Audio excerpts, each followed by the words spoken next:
Hey guys, Kiko here for another Q&A video. Subscribe to the channel, leave your questions, and here we go for the first question from Omar B. Wait, I just realized that In Flames and Megadeth are touring together. How's the interaction between Megadeth and Chris Broderick? Yeah, well, normal. We even did a group photo at the end of the tour. The tour happened in May 2022. I was talking to Chris, backstage a few times, like fast, because they have their schedule and we have our schedule. Their show time was exactly during our dinner time because we have a specific time to eat. Otherwise, you don't want to eat right before going on stage. I was always asking when we could train together, because I knew I could learn a lot from him. I don't remember the city, but we met at the hotel gym. I went to the gym at the hotel. He was there already, so it was cool because we spent over an hour talking and training together. He was showing me some training tips, and we talked about guitar, classical guitar. He's a great classical player. We talked about Megadeth. We talked about live. He plays with a Swedish in a Swedish band, and I'm living in Finland, so there's a lot of common things between Sweden and Finland. Looking forward to play with In Flames again. All right, so this question here from Ivory123100. Actually, it's not a question, it's just a comment, but I think it's a good thing to talk about. I wish my fingers moved that smoothly. Awesome. Thank you, Ivory. So, I wish. It's a skill. So if it's a skill, you can practice and you can do it as well. So it's just a matter of paying attention on that thing as well. Like, how elegant can you play? I remember when I was young, I used to go to the bathroom in my house and get the mirror. Yeah, you might ask like why you didn't buy a mirror, but there was sometimes I would get the mirror from the bathroom and place the mirror in front of me, and I would just watch the way I was playing. Of course, you want to play great music, but you want to look good as well. The drummers, they care a lot about performance, but also like the way the fingers move. I always paid attention on that, not flying away from the neck. I remember watching a Steve Vai interview that he said he was also practicing how the fingers, they dance on the fretboard. So that's another thing you can pay attention and you can develop this skill. You have to play lightly with no effort. So you have to practice. So your technique is going to get better, and then you're going to be able to play, lightly, smoothly, elegantly. And so that's the way to go. Puta, esse elegantly foi foda. Another question here from William S. What's the song that starts around 9 minutes? So this question is from the video Backstage Workout, and the song is In Motion from my album Open Source.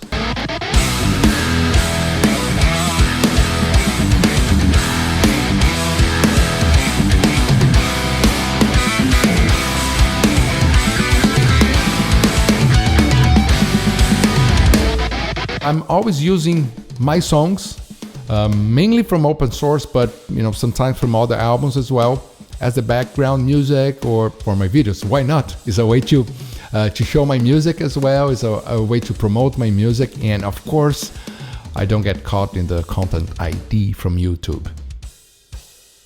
That's a good answer. Yeah. By the way, you have all my songs and all my album here on my channel for you to listen to. So just go there, open source album, and listen to the songs. You find a lot of great stuff, I'm sure.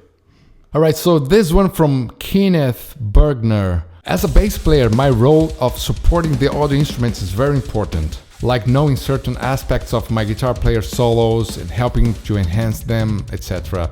How important to you is working with the right bass player? And also, who is the best bass player you ever played with?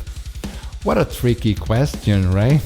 I'm enjoying so much to play with James now. He's a great player, and actually I really enjoy jamming with him because he has this jamming vibe,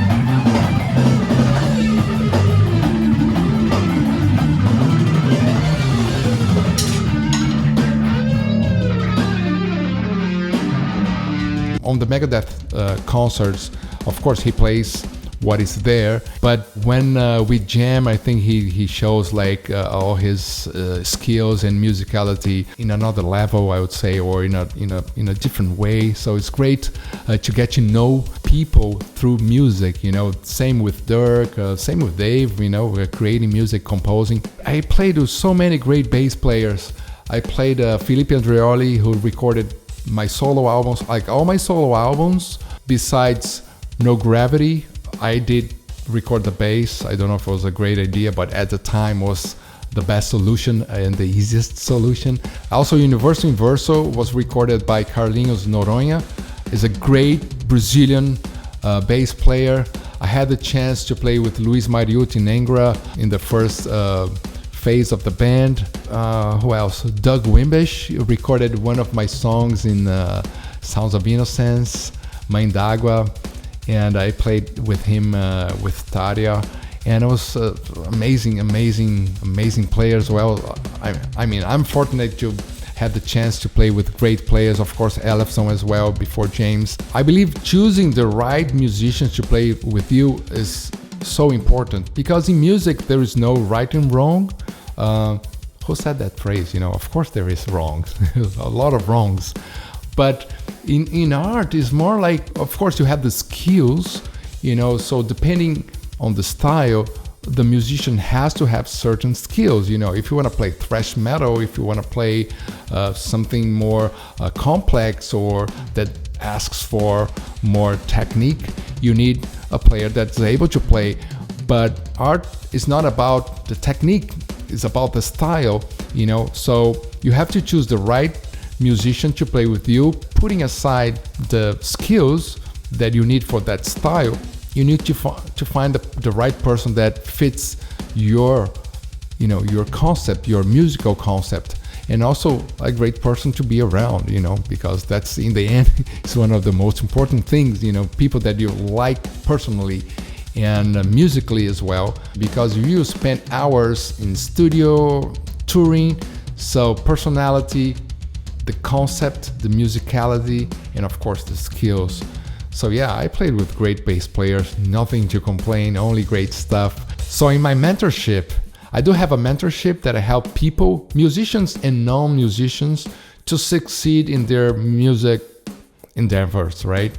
In their music dreams. And I help them to find the right musician for their work. I listen to the music, I listen to the idea, sometimes it's just a demo, and you know, we look for the right person, because it's not only about the skills, it's about the personality, it's about the style, and professionally speaking, sometimes about, you know, if the person is available, if the person is answering fast, the emails, the contact, you know, so otherwise you're stuck waiting for people and you don't want that, right?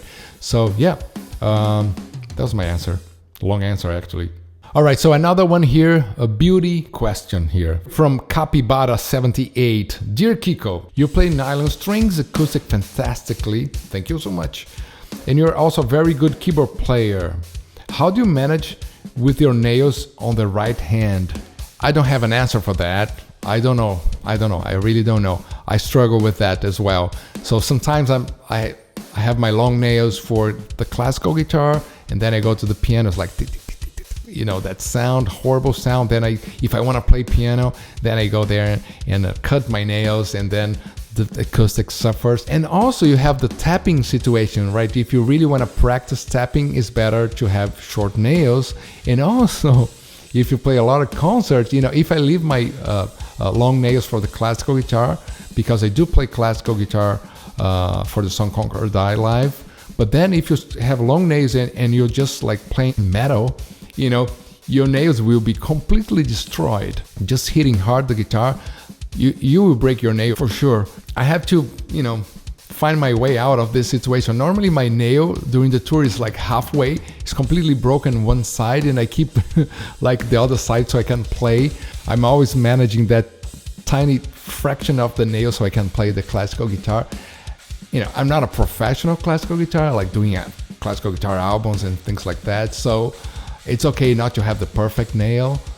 And yeah, but if I want to play keyboards or piano, the nails, they're a problem as well. So, but I'm not a professional piano player either, so you know, it's okay to have some clicks and clacks when I'm playing. Just find what's best for you, or just buy fake nails and keep putting in and out. Yeah. All right, so thanks a lot for your questions.